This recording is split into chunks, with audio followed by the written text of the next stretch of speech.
Okay, to remove the rear seat of a Saab 900 Classic convertible, you go to the seat, and underneath the seat is a metal trim piece that you see here, and it's held on by 4 bolts. Mine only had 3, so it's been accessed before, and they are little bolts, little screws, I guess, that you would use a Torx T30 to get them out.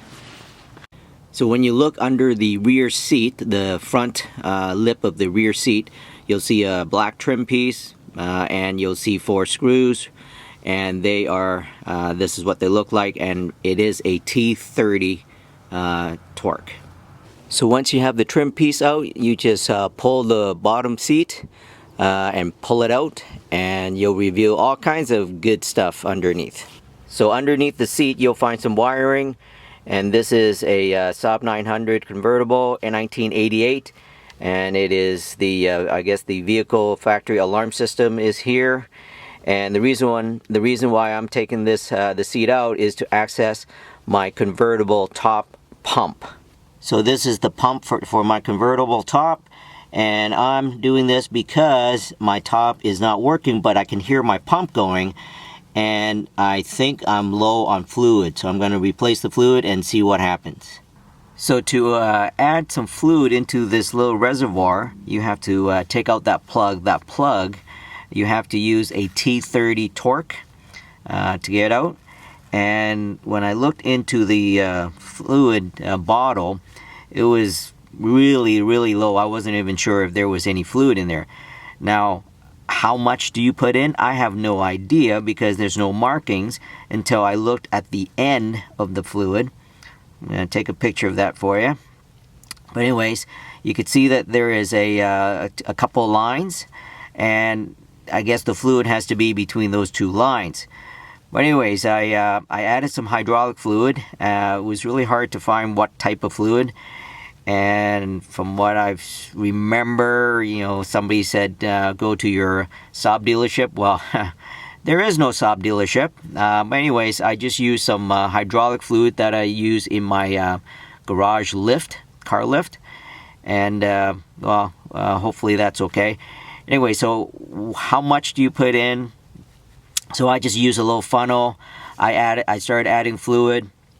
Until I see the level goes up to that line, and then I started pressing the roof button up and down to see if there's any movement.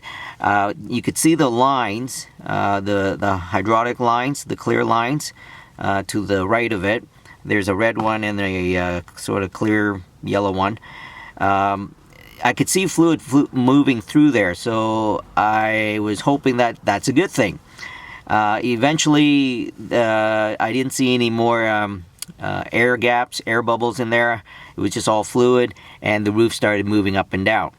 Now, it was a messy job because I didn't know how much to put in, so I just moved the roof, lowered the roof all the way, and try to go up and down to see what the level was, what's the accepted level. And at some point, the fluid did overflow out of this that hole there. So I used a syringe to take some out, add a little bit. This is just a lot of trial and error. Eventually, the roof did go all the way up, go all the way down, and it didn't overflow. So that's the procedure that I use. A lot of trial and error, and it was kind of messy. But at least now it's working, and that's how you would maintain your convertible top. So the problem wasn't just a fluid problem. It's not just low.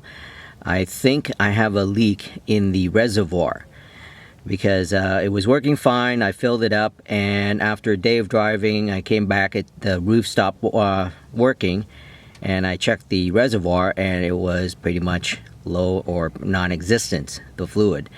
So I think I'm going to take out the reservoir because I could see that there's a rubber O-ring there, and I suspect it's a bad seal. It's been 30 so years, so that's my suspicion. So in order to take this out, the motor and the reservoir, the pump, is only held in place by 4 rubber mounts, and all you do is you just lift them and you can slide it out. The pump and the reservoir are just held in place by 4 rubber mounts, and I lifted them and I twist them a bit, or turn them over, and so you can see the one of the rubber mounts, and all they do is just fall into that hole in a bracket below it. So there's 4 of them, and that's all that's holding it in place. So just lift it and turn it around. What I'm going to do is I'm going to take off that bracket. So the bracket that holds the pump and the reservoir, that has the 4 rubber mounts, is held onto the pump with 2 11mm bolts. I'm going to take that off so I can